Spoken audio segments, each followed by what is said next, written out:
Hello and welcome to the CX Files podcast. I'm your host, Mark Hillary. Steve Gush is the head of EXP Plus Solutions EMEA at Sitel. He's based in Edinburgh in Scotland. Until recently, Steve was the Vice President of Digital Solutions at Sykes, and as listeners to this podcast will know, Sitel recently acquired Sykes, and that process was very recently concluded. I was recently talking to some of the Sykes digital team, and they said that I really need to learn more about what Sitel is doing with EXP Plus. So I thought, why not ask Steve about it right here on the podcast so everyone gets the benefit of some of his insights into digital CX. Okay, so let's go straight to the interview with Steve Gush at Sitel. Okay, Steve, thanks for appearing on the podcast. It's great to have you. Now, I know the Sykes digital team quite well, and I know you came from the Sykes digital team, and that was all to do with the Sitel acquisition. And I was talking with those guys recently, and they were saying about EXP, and I should really understand what Sitel is doing in this area. And now that you're heading up EXP Plus, could you just sort of introduce it and explain, what's the relevance of this service today? Yeah, thanks, Mark. It's good to talk to you again. It's been a while. Really, if we look at what we're trying to do with Sykes Digital Services, we're really looking at that. What's the next generation in customer contact or customer connections look like? So there is the 40 years experience that Sykes had, and then we were adding digital services on there from digital operations and digital learning and digital self-service. And really, when we look at EXP Plus in our new Sitel world, now that Sitel made the acquisition of Sykes earlier on in the year, EXP Plus is really the same concept, but expanded with much greater sort of levels of capability. So within EXP Plus, we've really got 5 pillars from Explore, EXP Plus Explore, which is all about gaining insights from analytics. Enable, which is all about enabling our agents through digital learning. Evolve through digital channels from live chat to chatbots to messaging to social media. Empower is all about our technologies. So as part of the Sitel acquisition, we've got INSO, a unified agent desktop tool, and from the Sykes side of it, we've got our automation capabilities. They're all building into our Empower piece. And then at the center of all of this is Engage, which is this sort of 40 years of BPO sort of experience. So we're really excited, but we see that there's been a natural fit because what we've done is we've added to this capability of services and been able to package them all onto this EXP platform. Okay, great. So let's sort of talk about the digital experience more generally then. And clearly the COVID pandemic has changed a lot of customer expectations and customer behavior as well. But in general, digital CX, normally doesn't have a great reputation. People immediately think of broken chatbots and getting stuck in that chatbot loop that you can never get out of. So how can digital CX actually improve the customer experience more generally then? I think digital CX has to take that holistic view because it's not just tech. And I think that's where we see where these things fail. So if a traditional route to implementing a chatbot is a chief exec sees that a competitor has got a chatbot. We want a chatbot. Talks to IT. I want a chatbot. IT go and look for the best tool. They implement it and they get it to answer a couple of questions. Tick in the box, you've got a chatbot. But does it match the personality of the organization? Has it got the right persona? Is it being able to train to answer the right questions for the right customer? That's the more tricky bit. So CX and CX digitalization for us is that combination of understanding the customer, understanding CX operations, and understanding CX technologies, and combining all that to actually deliver a service. And that service isn't the tech. Tech is an important part of it. You got to have the technology to enable this, but you also got to bring in all those different silos. You need marketing to help you with the persona. You need the CX operations teams to help you with what's the most important question that people are likely to ask and how are they likely to ask it. And then you need to combine that with, intelligence in AI and how you can train the bots to be able to answer and then learn and improve over time. So to me, I think that's where a lot of companies are failing in this digital space, is because they're buying tools or technology. What they really need to look at is put the customer first and then combine those silos to work together to generate this digital experience. And is this integration of a digital experience with the use of like human agents, being augmented by digital tools as well? I mean, is this changing the way that we use metrics to measure the customer interactions? And I'll give you an example. We're generally focused, or we have generally been focused on post-purchase customer service, and all of the kind of metrics you hear about contact centers are generally about how fast can we serve the customer, how short can we make the calls, all this kind of thing. So is that evolving to take into account that we now have a mix of both human and digital experience? Yeah, completely. And I think it's also added on by two main drivers of that. One is the more of the simple, easy to answer, straightforward questions are being answered automatically or digitally, either via chatbots or by care content or via apps or via social media. So those easy questions are no longer going into the contact center. So one driver is it's harder questions coming in. So it's unfair for agents to get predominantly harder questions, but expect them to resolve them quicker than they ever used to by looking at those traditional sort of AHT measures. So we're looking at a different. The other thing, big driver that we're seeing is the subscription economy. So a huge number of organisations now are looking at how can they build lifetime value into their customers, make them subscribe to their products. We're even talking to a tyre manufacturer at the moment who's having subscription services, particularly in the B2B, but they're also potentially talking about that into the consumer market. We've seen it in shaving foams, in the way we consume TV.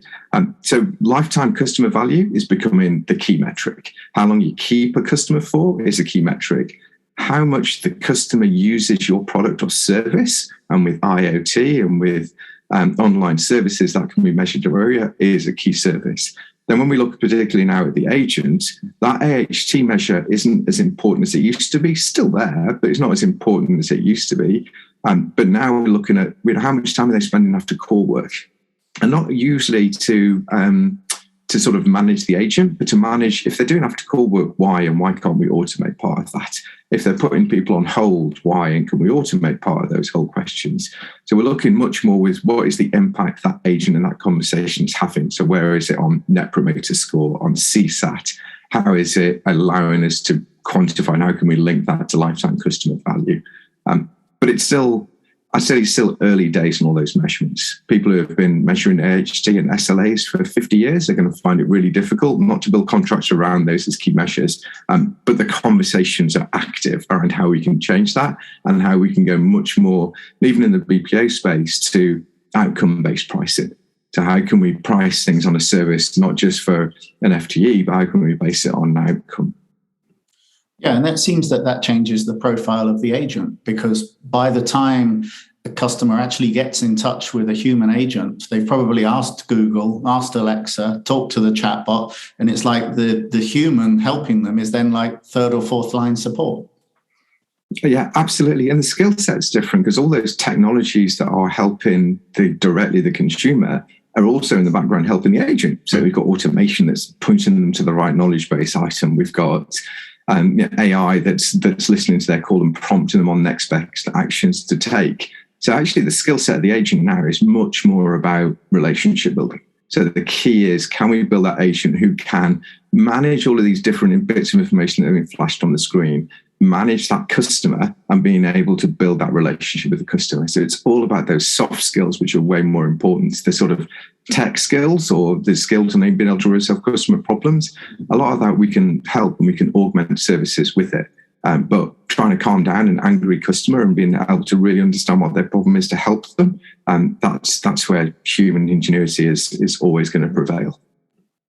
When Google were on this podcast, they talked about having a sort of 40-plus year vision of customer interactions. So they're not focused on the individual call; they're focused on the entire total lifetime value of the customer, and that's something that you just mentioned there as well. Can we use these digital tools that you're talking about to build that relationship with someone a long time before they become a customer, and then maintain the relationship a long time afterwards then? Yeah, absolutely. Because people are now engaging with brands way before even the product release. We're not really having that any conversations with them, but just as somebody who's really interested in their product, I've been watching with fascination how Ineos have built their new Grenadier, this new four-wheel drive that they've been building on, which has been an interesting product. But they've really built a loyal fan base way before the product's even released. They've been releasing their design scads, they've been releasing tests of it, they've been showing things, they've been having regular sort of podcasts on where they are in the product development. So even before they go to market, they're sharing information, they're building it, they're building this, customer base, and you know who these customers are. All of that is within their social media channels, all of that is registering with it. It's all building that customer database before you even start building it. Then you've got this ready piece to start marketing people to when your product is ready. Then you've got this ready bit of information on your customers as you're starting to support them. And as they have having more interactions via the purchase, via their sort of use stage, via their sort of decision when they're going to replace or move, you start building up this lifetime value of these customers from really before they've even bought the product. And I think social media and messaging and interacting with brands at that early stage is where you're now starting to collect that data. Yeah, I saw that customers who are thinking about buying an electric vehicle from Nissan, Nissan will actually guide them to an existing owner of a Nissan electric vehicle. So it seems to be like completely different to a normal customer service process, but it's clearly nurturing that person as a customer of the future. I think the electric vehicle one is really interesting, isn't it? Because you're having to change the mindset of people and almost teach them new things. We've all had cars for years. We now have to put petrol in it and get it serviced and get your driving license. But now with these electric vehicles, there's so many questions that people have got, that it gives people the opportunity to engage with this customer base before they're customers and even help turn them into customers. Yeah, and this is interesting because it's like an improvement of the self-service process, and self-service always used to be like accessing an FAQ, which, everybody hated. A lot of people would give up before they even searched the FAQ. So how do we use these digital tools to really sort of improve that self-service process? I think it's been to understand what are people asking about, and it's linking all of these separate things. That FAQ one is a great example, and some of the work we've done on the self-service side, specifically around care content and how you don't just do FAQs, but we do troubleshooters and guides in a way that people understand it. And that's all about persona building. It's all about understanding what's the most prevalent question there and really focusing on making those questions easy to answer. I'll give you a negative and then a really positive one. A negative one was working with one of the telcos. 24% of calls into the contact center were around understanding the bill, and people just didn't understand the bill. Yet if you went onto their website and went through their FAQs, it's 12 clicks and 4 pages deep before you get a video that explains how to understand your bill. So by just quickly sort of putting a really easy mock-up and making it very clear to understand what the elements of the bill is and putting that front and center in the FAQ, is 15-20% call volume potentially dropped off. So there's a negative side of it, but then there's really positive sides of it. Working with some of the gaming companies a few years back, improving their self-service, one of the things that we understood is that people that phoned the gaming company were actually parents of the users, not the users. So where their FAQs were designed around somebody who uses this console day in, day out, the poor guy that was trying to understand why his son had just spent a fortune on some game didn't understand any of that. So he had to explain it in a very different way. But it's all about generating that data. And we talked about that, even that before game, where you're starting to build up this knowledge of your customer base as they're starting to make those initial inquiries into you as a brand. And it's linking that to what the conversation in the contact center, what are the orders, what's things going on, and then trying to personalize things as better as possible. So you don't overload people with information, you direct them to what's more relevant to them by using all this intelligence and information you've already got about your customer. But it's again breaking down silos across all those different pillars to make that work. That's the biggest challenge.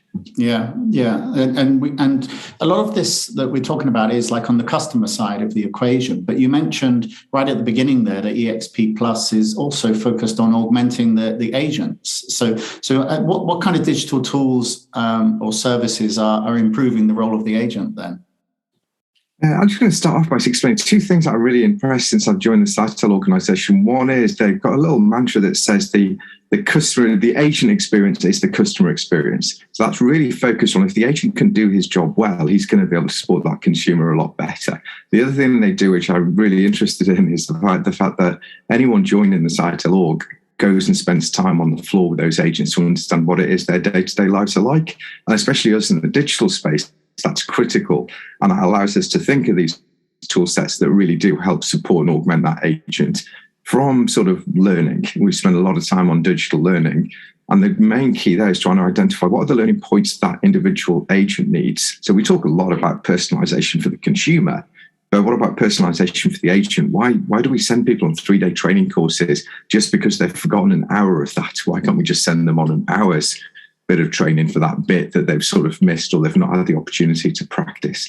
So precision learning and analytics to understand what are those micro bits of learning that agents need and pushing it to them at the right times. That's an area that we're really focused on. Automating QA, so we don't just do the sort of postcode lottery of listening to 3 out of 1,000 calls, but we've got AI that's listening to all the calls to really understand where the agent is being very successful and where they're having challenges. And again, targeting training towards them. And then finally, using automation and using the right knowledge base to be able to sort of help that agent. So the digital assistant products we use, which is really RDA, it's front office automation. It helps us be able to, where an agent was looking at 5 or 6 different systems, collecting different bits of information, the bot can collect that for him and make it very specific to that call. The bot can read and see what the problem is when the agent is logging it on the CRM and suggest the right knowledge item.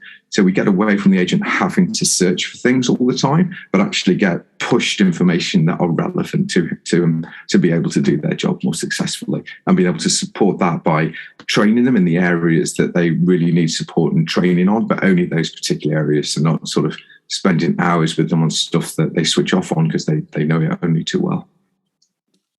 Yeah, that's interesting. Yeah.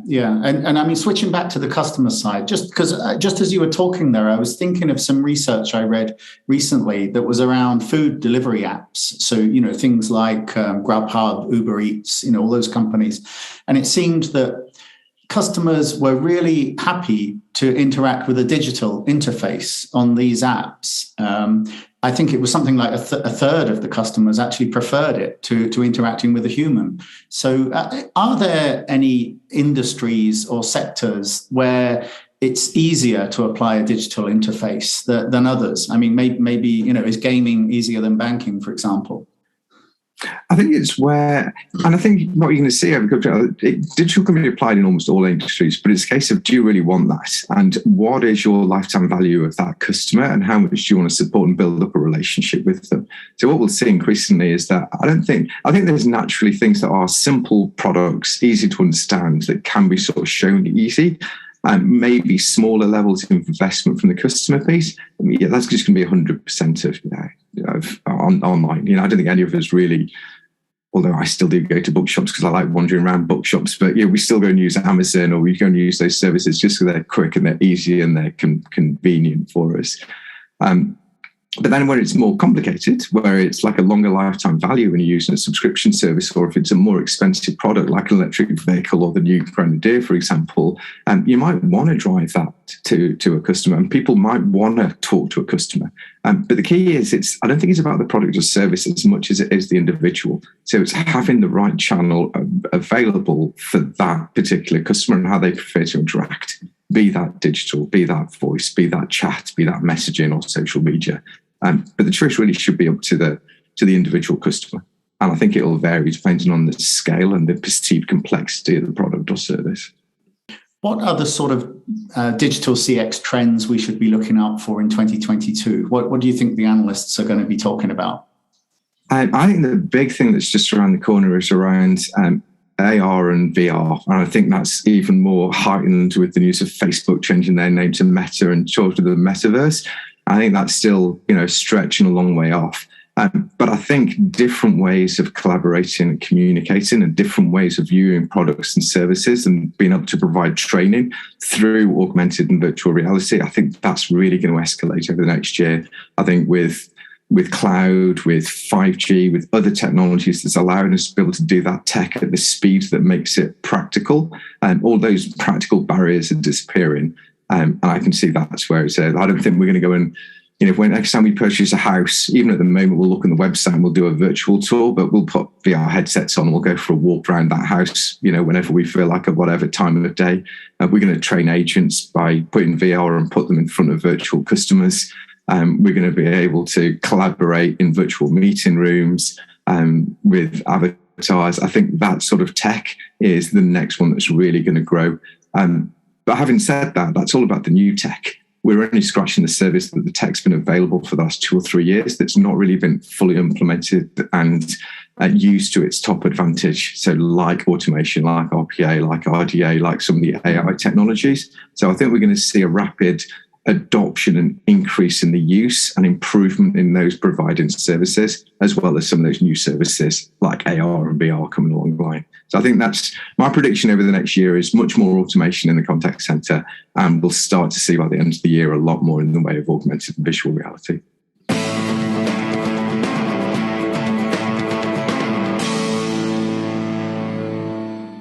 Thanks for downloading the CX Files podcast. If you have a moment, please give us a star rating or review on your favourite podcast provider, because this really helps other people to find the podcast. If you have any suggestions for future guests, or ideas, people or topics, then please just find myself, Mark Hillary, or Peter Ryan on LinkedIn and send a suggestion.